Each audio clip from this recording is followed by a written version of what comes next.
করি তোমরা সকলে ভালো আছো। তোমার চ্যানেলে তোমাদের সবাইকে স্বাগতম। তো স্বাভাবিকভাবে আমরা সবাই জানি যে আমাদের রেজাল্ট আর কিছুদিনের মধ্যেই বেরোবে। তো স্বাভাবিকভাবে উচ্চ মাধ্যমিকের রেজাল্ট নিয়ে আমাদের সকলের মধ্যে এক গভীর প্রত্যাশা রয়েছে। তো আমাদের সেই রেজাল্ট সম্পর্কিত একটা গুরুত্বপূর্ণ নোটিফিকেশন আমাদের হাতে উঠে এসছে যে আমরা কীভাবে রেজাল্ট দেখবো বা কোথায় কীভাবে আমরা রেজাল্টটা দেখতে পাবো এবং সবথেকে ভালো ওয়েবসাইট কোনটাও হবে সেটাও তোমাদের বলবো। তো স্বাভাবিকভাবে আজকের ডেট অর্থাৎ 8/5/2026 তারিখে কিন্তু এই নোটিশ প্রকাশিত হয়েছে এবং সমস্ত স্কুলের প্রধান শিক্ষকের উদ্দেশ্যেই কিন্তু এই নোটিশ প্রকাশিত হয়েছে এবং এই নোটিশে কী বলা হয়েছে সেটা একদম অ্যাট ফার্স্ট আমরা দেখে নিই। তো আমরা সবাই জানি যে 14ই মে আমাদের রেজাল্ট বেরোবে, সেটাই ক্লিয়ারলি বলেছে এবং কীভাবে বেরোবে, কখন আমরা দেখতে পাবো তার ডিটেলসটা দিয়েছে। তো বলছে কি, as notified earlier vide memo number এত the undersign to inform all stakeholder council to be going publish the result HS examination 2026 on 14th May, অর্থাৎ একদম পরিষ্কার কথায় 14ই মে আমাদের রেজাল্ট বেরোচ্ছে। এটা হলো প্রথম কথা। দ্বিতীয় কথা কি বলছে, at 10:30 AM through a press conference to be held Vidyasagar Bhavan, Salt Lake, Kolkata. তার মানে 10:30 প্রেস কনফারেন্স শুরু হচ্ছে। তাহলে 14ই মে আমাদের রেজাল্ট বেরোবে কখন না, 10:30 প্রেস কনফারেন্স হবে। কথাটা খুব ভালোভাবে বুঝে নাও। Through a press conference to be held at Vidyasagar Bhavan, সেখানে অনুষ্ঠিত হবে, সল্টলেক, কলকাতা। আচ্ছা 9, তারপরে কি বলছে, the result can be viewed and download from the below mentioned website mobile app at and from 11 AM on the same day. অর্থাৎ একদম পরিষ্কার কথা, তাহলে আমরা 11টার সময় থেকে অনলাইন রেজাল্ট দেখতে পাবো। 10:30 আমাদের প্রেস কনফারেন্স হবে, কবে না 14ই মে। তাহলে 14ই মে 10:30 থেকে আমরা রেজাল্ট দেখতে পাবো এবং 11টার সময় আমরা অনলাইনে দেখতে পাবো। 10:30 থেকে কনফারেন্স হবে, ঠিক আছে। আচ্ছা, তারপরে চলো, the hard copies the next marksheet pass candidate registration certificate will be distributed among the concerted institution from 56 distribution centre.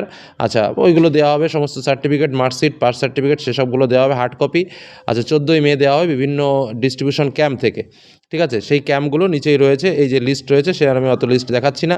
এবার যেটা তোমরা দেখতে পাচ্ছ সেটা হচ্ছে ওয়েবসাইট, কোন ওয়েবসাইটে আমরা আমাদের রেজাল্টটা দেখতে পাবো এবং কোন কোন অ্যাপসে আমরা দেখতে পাবো। তো আমরা তোমাদেরকে একটা অ্যাপস এর আগেও শেয়ার করেছি, দেখো এখানেও সেটা রয়েছে, সেটা হচ্ছে ফার্স্ট রেজাল্ট। এই যে অ্যাপসটা রয়েছে, খুবই সুন্দর অ্যাপস, যে রেজাল্টের মাধ্যমে কিন্তু আমরা মাধ্যমিকের রেজাল্ট দেখেছি, কোনো রকম হ্যাং নেই, কোনো রকম কোনো ডিস্টার্ব নেই।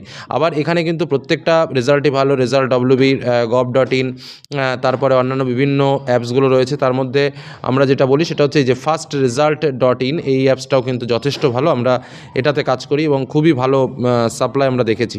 তো যাই হোক, এই অ্যাপসটার মধ্যে অনেক অনেক অ্যাপ্লিকেশন রয়েছে, অনেক অ্যাপ্লিকেশন বলছি, ওয়েবসাইট রয়েছে, তোমরা যে কোনো ওয়েবসাইটে কিন্তু যোগাযোগ করে তোমরা কিন্তু দেখে নিতে পারো। তো এই হলো এই মুহূর্তের আপডেট খবর। অনেকে হয়তো যেটা জানতে চাইছিল যে স্যার আমাদের থার্ড সেমিস্টার রেজাল্টটা কখন আমরা দেখতে পাবো, তার সম্পর্কিত নোটিফিকেশান কিন্তু ক্লিয়ার হলো এবং স্বাভাবিকভাবে আমরা আমাদের রেজাল্ট দেখতে পাবো 14ই মে 11টার থেকে অনলাইনে এবং 10:30 প্রেস কনফারেন্স। বিভিন্ন ওয়েবসাইট রয়েছে, প্রয়োজনে তোমরা একটা স্ক্রিনশট করে নিতে পারো, ওয়েবসাইটগুলো দেখতে পারো। আর স্কুলকে অ্যাকচুয়ালি এই নোটিশটা পাঠানো হয়েছে কেন, তারা কীভাবে কি কোথা দিয়ে কী সংগ্রহ করবে সেই সংগ্রহের যে লিস্ট সেটা রয়েছে তার পরবর্তীতে। তো এটুকু আলোচনা তোমাদের সামনে করলাম। সকলে ভালো থেকো, সুস্থ থেকো, সাবধানে থেকো। ধন্যবাদ।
এবার আসা যাক সামগ্রিক নিয়মকানুন প্রসঙ্গে। তো এই হলো যে নোটিশটা কিন্তু আমাদের পাঠানো হয়েছে, তোমরা নোটিশটা দেখতে পাচ্ছ। এবার আমরা যাচ্ছি ডিটেলসে। তো স্বাভাবিকভাবে নোটিশটা সমস্ত স্কুলের প্রধানকে পাঠানো হয়েছে এবং কি বলা হয়েছে, this is to notify to all recognised 10 class institution under West Bengal board of secondary education that as per previous year the application of post publication scrutiny অর্থাৎ PPS and post publication review অর্থাৎ PPR of written answer script of Madhyamik পরীক্ষা 2026 will be collected through online, অর্থাৎ অনলাইনের মাধ্যমে সংগৃহীত হবে। কিন্তু কথাটা কিন্তু তোমাকে বলেনি, কথাটা ভালোভাবে বুঝবে।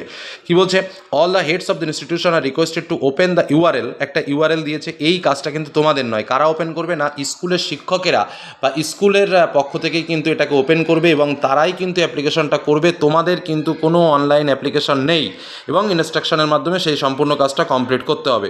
অর্থাৎ এই যে অ্যাপ্লিকেশনে অনলাইনের মাধ্যমে কমপ্লিট করবে, তোমাকে শুধুমাত্র একটা কাজ করতে হবে, একটা চিঠি লিখে জানাতে হবে আর টাকাটা দিতে হবে। বাদ বাকি কাজ কিন্তু স্কুল নিজস্বভাবে কিন্তু করবে, নিজের মতো করে। তোমাকে কোনো অনলাইনে ফিল আপ করতে হবে না, এটাই কিন্তু মূল কথা। তোমাকে কি করতে হবে, কি কি বিশেষ নির্দেশিকা রয়েছে সেটা দেখো। বলছে all successful candidate may apply for PPS, অর্থাৎ প্রত্যেক সাকসেসফুল ক্যান্ডিডেটরা যারা পাস করেছে তারা পিপিএস করবে, 80 টাকা করে পার সাবজেক্ট লাগবে। যারা ফেল করেছো unsuccessful candidate may apply for PPR, যেটা হচ্ছে 100 টাকা করে লাগবে। স্কুল মে চার্জ 5 টাকা, যেটা আমি তোমাদের বললাম 5 টাকা করে স্কুল চার্জ করতে পারে যদি তাদের প্রয়োজন মনে হয়। ক্যান্ডিডেট seeking PPS বা PPR shall submit his prayer for PPS PPR as the case may be to the head of the institution in which he or she belong, or plain paper starting clearly his name, roll number, subject for which PPR PPS is short for, along with the photocopy of the mark sheet and the prescribed fee। অর্থাৎ কী করতে হবে, তোমাকে একটা চিঠি লিখতে হবে, যে চিঠিতে তোমার নাম, তোমার রোল নম্বর, তুমি কোন সাবজেক্টের জন্য পিপিএস বা পিপিআর করতে চাইছো এবং তার সঙ্গে তোমার যে মার্কশিট রয়েছে সেই মার্কশিটের জেরক্স কপি এবং তোমার যে ফিটা, যেটা আমি বললাম 80 টাকা করে এবং 100 টাকা করে, সেই ফিটা কিন্তু তোমাকে দিতে হবে। In case of PPR particularly answer script will be asserted but the scope of PPS is confident to scrutiny and totally online. সেক্ষেত্রে কী হবে, শুধুমাত্র যেটা আমি বললাম তোমাদের যে কোনটাতে পিপিএস এবং পিপিআরে কী করা হয়, এই হলো মূল বিষয় এবং কোনো ম্যানুয়াল ফর্ম কিন্তু নয় এবং এভাবেই তোমাকে অ্যাপ্লিকেশন করতে হবে। তো এইভাবে কিন্তু তোমরা বাড়িয়ে নিতে পারো তোমাদের নম্বর। এই হলো পদ্ধতি, এই হলো ফরম্যাট যেটা আমরা